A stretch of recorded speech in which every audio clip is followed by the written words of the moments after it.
82 points is what it took. Of course, the first Premier League title since the Invincibles 03-04 era. The set pieces will be no doubt a conversation piece that we'll bring in Troy Deeney for in a second. But the goals against and the clean sheets has been the foundation of what they built this Premier League season on. And I called his name.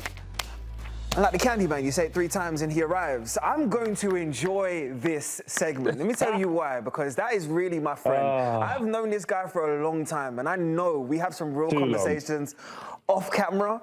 And this is one that I'm definitely going to enjoy with Chris in between. So hoodie on, yeah, Troy Deeney, give me your initial reaction now that Arsenal have been crowned the champions of England. Can you hear my house? Can you hear this? I can hear it all. I like this. I like this. I like this. Let him know. Troy, initial thoughts? I love being at home, as you can tell, guys. Look, all seriousness, the best team won, didn't they? The best team won. That's it. So we spoke for a long time, Jay. I have fun, I have banter, but I also man up. When you give it, you got to be able to take it. And it's been a long hour and 20 minutes already. Well, for Arsenal fans, it was a long 22 years. So I think you're only just beginning to make that trade-off.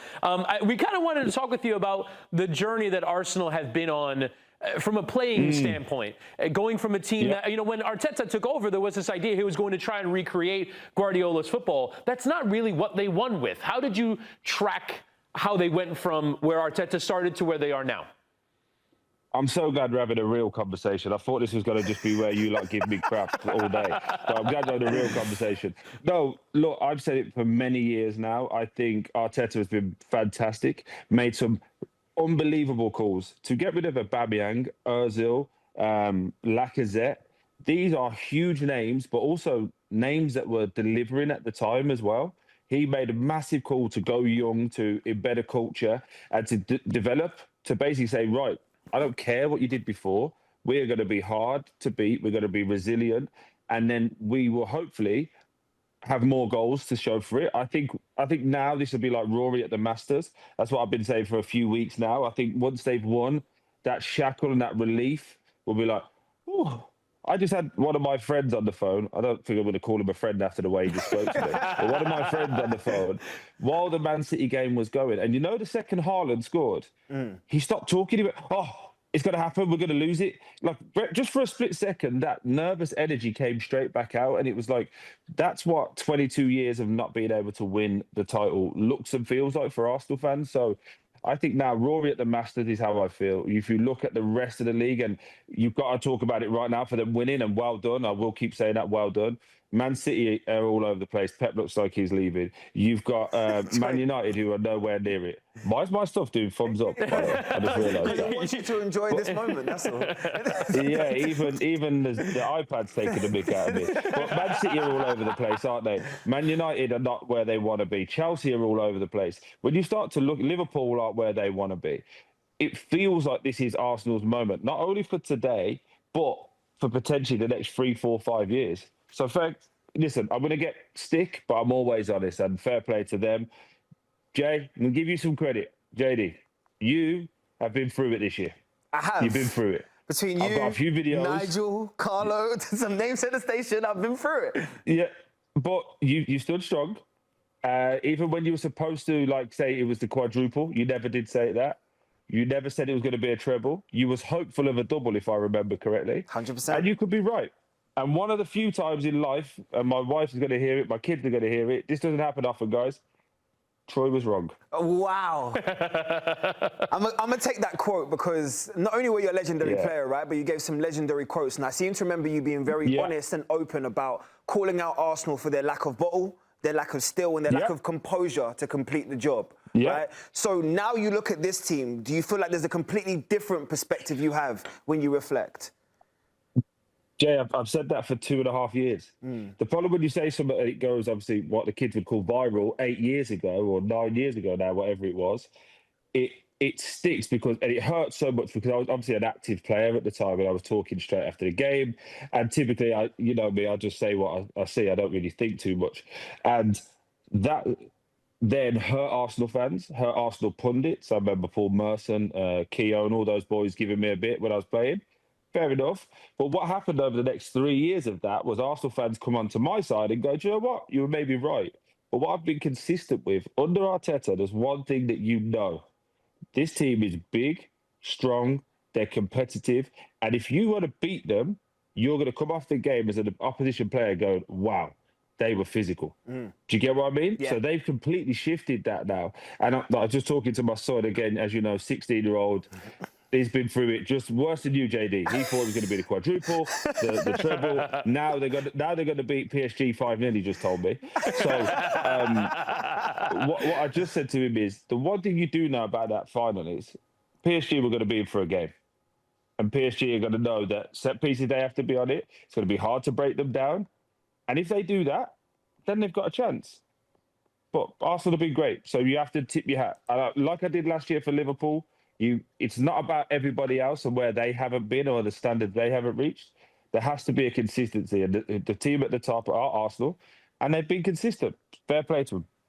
Now, this comes off the back of yesterday. Pep Guardiola, all the reporting was he's leaving Manchester City. Obviously, it was Manchester City drawing today. That is the reason why Arsenal are the champions. With them now seemingly taking a step back, with Liverpool needing to go again, with Chelsea needing to go again, can we see Arsenal getting on a bit of a run here and maybe controlling English football for the next few years? Absolutely. It pains me like deep in my chest to say it, but absolutely. Because when you really think about it, look, this is why they annoy me. Why are you showing me this, guys? They're hating your heart. The picture in picture is beautiful. Oh, Troy, the thing is, Anyway. deep down, you love it. You absolutely love it. Of course. Listen, the one thing with me, Jaydee and Chris, is it's football. This is not serious to me, as you know. My life is great. This football thing, we talk about it, I give my opinion. I can give people stick, I can take stick. I mean, I just had the father-in-law on the phone crying because he's made 22 years he's been waiting for this and he's crying. I'm like, grow up. But that's what it means to people. Yeah. Do you know what I mean? To me, I would never do that. If Birmingham City won the league, I'd never cry. But to other people, this is what it means. So who am I to downplay it? Who am I to talk bad on it? Fair play to wish you all the best. I think when you talk to the dominance, who's going to be the nearest contender? Everybody else is in a pickle. Arsenal have been building for this for the last 6 years. And if you go back through the records, Jaydee, especially as an Arsenal fan, look, I've been consistent. They need to stay with Arteta. Even if they lost this year, the only question would be how much longer do you give him? But the team is built. The squad's young. There's competition for places. And dare I say it, and Jaydee, if you're being really honest right now, there's room for improvement. The left-hand side can be better. The strikers can be better. Zoom's doing my head in. I'm sorry for that. But, there's still room for improvement. And that's an interesting part now, isn't it? How do you redevelop a squad? And I'm going to throw a question back to you guys because I don't... A friend of mine just said he thinks they're going to be like more attacking next year. Why? Why would they be? You've just won playing one way. Why are you going to change it? If it's not broke, don't fix it. I think from within the same structure, I think they can maintain that structure and just have a little bit more fluidity in attacking areas. I think that's possible. But I think the first priority is to maintain that which you're doing right now, and then maybe add a little bit more flair. Maybe you get more from Gyökeres next season that he's settled. But I think the first and foremost thing is you maintain the thing that got you here. No, I agree. The Gyökeres thing is interesting as well because I've just won a lot of money this year as well. Because I told people he's not going to get you 20 goals in the season in the Premier League. Purely Premier League. He's not going to outscore Haaland in the Premier League. But because the team's so good and the system's so good, the goals he has scored obviously have helped. But he hasn't scored against any of the top teams, Jaydee. Yep. He hasn't scored against City. He hasn't scored against United. He hasn't scored against any of those teams. So there's still room for him to improve. And again, it's really hard to have a real biased opinion without coming across like a hater. Do you get what I mean? I'm just trying to have a genuine conversation. I think there's still room for him to grow. Is he enough is that squad as currently constructed in a position to do exactly the same next year? I don't know. I don't know is the answer. I respect Would you it. agree? I respect it. No, I do. I think you posed some great questions. I think you've definitely posed some food for thought. I think the most important thing is, though, Arsenal crowned as champions, and I'm here on Scoreline with my boy Chris Whitty, and Troy Deeney is the first person that we wanted to make sure we scapped in after James Benge. That enough Hey, by the way, is enough for me to smile. Didn't run. Didn't run. Never run. I tell you that now for free. Always. I've gone from doing the garden to back in here with you guys, making sure that things are all sorted. 10 toes down. Jaydee, congratulations. Arsenal, congratulations. Ian Wright, congratulations. Who else do I need to say to? Thierry Henry, congratulations. Martin Keown, I'm never going to say congratulations. Anyway, congratulations, Arsenal. 82 points after 37 games was enough, and you can see it's all over the social medias because Arsenal have crowned themselves, and they're the king of socials, especially online. Talk about presence, the campaigns they do, and everything else in between. So it might be insufferable for some of the other fans, but I know who it's not insufferable for, and that's James Benge. James, are you alive? You alive and kicking? You good? I like the fact that your connection is there. The smile on your face tells me you're surrounded in North London. Hopefully you will make it home tonight. But just tell me, first of all, in terms of the scenes that surround you, mate. My house is the other side of this ever-increasing mass of Arsenal fans. I mean, tens of thousands already. I sort of stepped out of my door at the final whistle. I'm very lucky to live in this part of town. And people were just sort of standing there, not knowing what to do. And then one car started honking, and then it was thousands. I mean, this is hilarious. I've never seen this. Because I like many people in Liverpool, I've never seen this moment. I thought it might not come again. 22 years, it's a generation. And you're seeing a lot of people here right now who have not seen Arsenal win the league, who can barely remember. And it is sheer, unexaggerated limbs. It's limbs. And it's only about to get crazy over the next few hours. Limbs is an interesting way to describe it, Benge. I can see that you're going back and forth and trying to survive in terms of crowd. How many people do you reckon is around you right now as you're walking from your apartment to the Emirates? I had a look 15 minutes ago, and I would have thought we were well over 10, 15,000. And the numbers keep growing. I mean, honestly, there's police vans all around here just to keep the streets safe. But I mean, it was the most jubilant, happy. I mean, there's no it was just everyone wanting to be here. Not really sure what they're supposed to do now they're here, but chanting, singing, and kind of making these memories that will stay with them forever. And James, we saw all throughout the season the atmospheres inside the stadium where there was almost a level of pressure and a level of tightness and a level of stress. After all of that, after suffering through 10 months of this, after suffering through several years of second place finishes, what is this release? What is this feeling for this fan base right now? I cannot describe it. I mean, look, it's my own lived experience. An Arsenal fan. I was 13 years old when Arsenal last won the league. You've had so long to prepare yourself for disappointment. If I would describe it, second, third year of winning the title, I think many thought maybe it's just never going to be our third. And then especially, the Bournemouth a few months ago, the City, everyone was readying themselves for the worst possible news at the end of the season, and it's just a dream for everyone that supports Arsenal. Benge, I'm going to fully forgive you for your signal going in and out because I can probably imagine you're in the midst of a celebration. I can't imagine how many phone signals are in around you. But I want to allude to one thing you just spoke about, that 13-year-old boy, right, who used to go to probably Highbury in the Emirates and enjoy those moments. Could you quantify what it means to you tonight? Yeah, I mean, it's really interesting. When Arsenal won the league when I was 13 years old, that was 2 doubles that they'd had in the years before. They'd just gone invincible, about to move to the Emirates. I thought this was just what Arsenal were. And it's so much sweeter when you realise that this isn't normal, even for one of the 4 or 3 biggest clubs in England. This is earned. You have to do it the hard way. Everything has to be perfect. The players have to be exemplary as footballers and as leaders. And then it all comes together in nights like this. And it's sweeter than the Invincibles. It's going to be even sweeter when I'm down whatever pub is still open after this. I presume they have to all be open tonight. All the pubs have to be open tonight until 5 a.m., I hope. The Tollington, which is the main Arsenal pub, is the Tollington, the main Arsenal pub, is shut. And I mean, God, that's a lot of money to miss out on. Benge, look, as your teammate, I'm going to tell you now, go and live it for everybody else. You're right in the heart of it and you deserve this moment, mate. I can't believe you turned around and said on national TV you're an Arsenal fan, but I'll hold that against you.